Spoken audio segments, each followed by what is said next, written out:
dia a todos, mais um diário de motocicleta no canal Caminho. E a ideia de hoje, eu vou estar falando sobre entulhar os poços, né? E tá lá no Gênesis capítulo 26, o versículo 15 ao 22. E a história lá vai falar o seguinte, sobre o filho de Abraão, Isaac. E ele continuou morando próximo das terras onde seu pai estava. E os seus vizinhos, eu acho que por ver ele crescer muito, ele começar a ter muitas posses, segundo a Bíblia, a bênção do Senhor estava sobre ele. Então eles tiveram inveja dele. E algo que era a fonte de bênção, a fonte do... além da bênção, a fonte da prosperidade da pessoa era a água, né? Por causa que era rebanhos, eles tinham que hidratar os rebanhos, então por daí por diante. Então o que os caras fazem? Eles começam a entulhar os poços, né? E entulhar é diferente de você simplesmente jogar terra, aterrar. Porque aterrar você vai lá e desenterra de novo, mas entulhar torna muito difícil você reestruturar o poço de novo. Porque você jogou pedra, jogou um monte de coisa lá dentro, um monte de lixo. Então, teoricamente, o poço passa a ser não sendo mais funcional. Então, os poços que o pai dele tinha cavado com os servos dele, os filisteus, a mando de Abimeleque, eles vão lá e entulham os poços. E Isaac se vê tendo que sair de lá. E o que é interessante é que Isaac depois eu acho que vai cavar mais 3 poços. E todos os 3 poços que ele cava dá água. E um dos poços que é mais curioso, que ele vai cavar, é no meio do deserto praticamente, né? O deserto de Sur. E ele vai cavar um poço lá, e ainda esse poço é um dos poços que mais dá água, que é um poço que ele fala de águas vivas, né?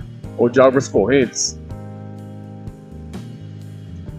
E aí ele tem problema também com os pastores da região, que eles falam que aquela água é deles e tal. E que é engraçado que ele não entra em contenda com ninguém. Simplesmente ele sai dali e vai cavar outro poço. E toda vez que ele se punha a cavar, não teve um que deu errado. Todos deram água. E para a região era muito difícil você achar água.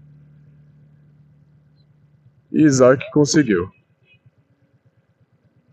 Às vezes Isaac era próximo da terra, mas muitas pessoas podiam estar relacionadas à prosperidade de Isaac com o legado que Abraão deixou, né, pela sua herança. Mas o que é interessante é que não é bem assim, né? O que Abraão deixou de verdade foi algo que aconteceu lá no Monte Moriá. Quando Isaac sobe com Abraão, né, questão do sacrifício, do pedido de Deus, que Deus pediu o primogênito dele, e Isaac pergunta para Abraão onde é que está o cordeiro, né? E aí Abraão fala assim, Deus proverá para si. Abraão fala, Deus proverá. Eu acho que isso deve ter sido algo que deve ter ficado muito forte na vida de Isaac, né? Deus proverá, e Deus proveu. Foi daí que o anjo dele desceu lá e segurou a mão de Abraão naquele momento e não deixou que acontecesse, né, aquilo que estava sendo programado ou tinha sido pedido. E Isaac viu tudo isso acontecer. Então, em nenhum momento Isaac perdeu a confiança em Deus. Simplesmente ele saía do lugar, cavava um poço e dava água. E Abimeleque, que era o rei lá dos filisteus na época, a princípio ele pede que Isaac vá embora da terra, porque ele está ficando muito grande, né, dificulta bastante a vida de Isaac naquela região. Mas quando ele percebe que o que estava sobre Isaac era muito maior do que ele, eu acho que teoricamente ele tem medo, né? E aqueles pastores também têm medo. Porque tá vendo, pô, como é que a pessoa vai lá, cava um poço da água, cava outro poço da água, né? Só se for da presença de Deus. E ele fala, não, então vou fazer o seguinte, aí vem todo humilde lá, vou falar com o cara, fala assim, ó, é o seguinte, né, teve um desentendimento, mas não foi bem assim. E a gente, vamos fazer uma aliança com você aqui, para que a gente se veja em paz, né? E Isaac, cara, é um cara de uma humildade muito grande, né? Mesmo os caras trazendo problema pra ele, um monte de dificuldade, o cara vai lá, os caras tá vindo, ele faz um jantar pros caras, ele prepara uma comida lá e recebe bem os caras. E eu acho que por causa dessas atitudes dele, assim que os caras vão embora, logo na sequência o servo dele falou, não, já chama água. Então o que eu tenho assim, problema? Tem gente que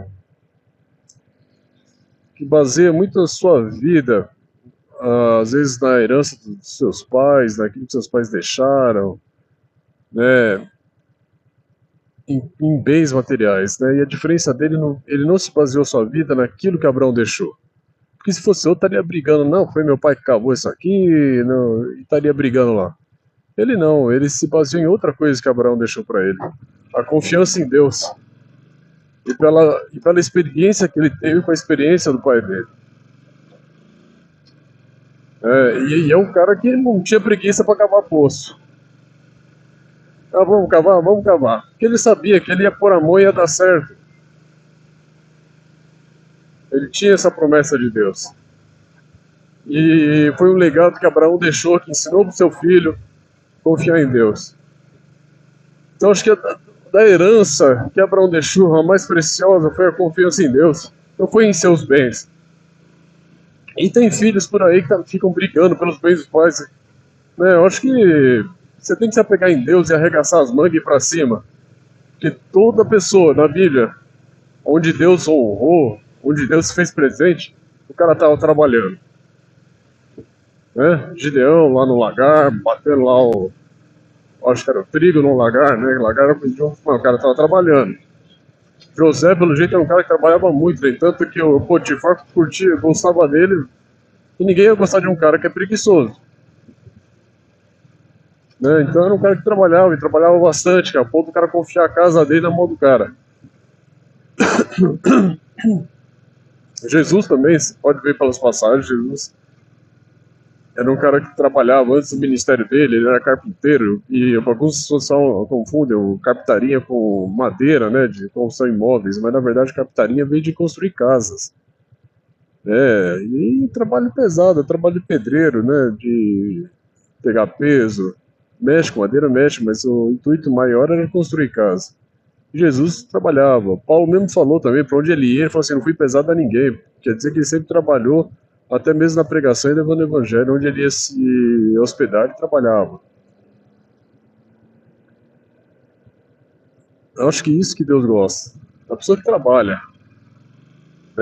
Não ganancioso, que o cara está trabalhando pela ganância, né? Mas o cara que trabalha, que arregaça a manga e vai para cima, confia em Deus e fala, não, vai dar certo e vai para cima. Não fica esperando, não, porque meus pais trabalharam, deixou eles daquele lá e fica lá, olhando para cima, né, esperando coisas que talvez vai perder até o valor com o tempo. Eu acho que o que Deus está falando aí para você ter uma experiência com Ele, de você acreditar, de trabalhar, porque isso traz convicção, traz uma certeza que vai dar certo. Então essa é a mensagem que eu trago para você hoje. Não se baseie em aquilo que deixaram, na estrutura que deixaram para você. Eu acho que você tem que ter a mesma experiência que seus pais tiveram. Se seus pais chegaram a ter tudo aquilo, você também tem que ter. Você tem que se basear nele, tem que confiar em Deus para você chegar no mesmo lugar que eles chegaram. Não se apegar àquilo que foi resíduo da vida deles.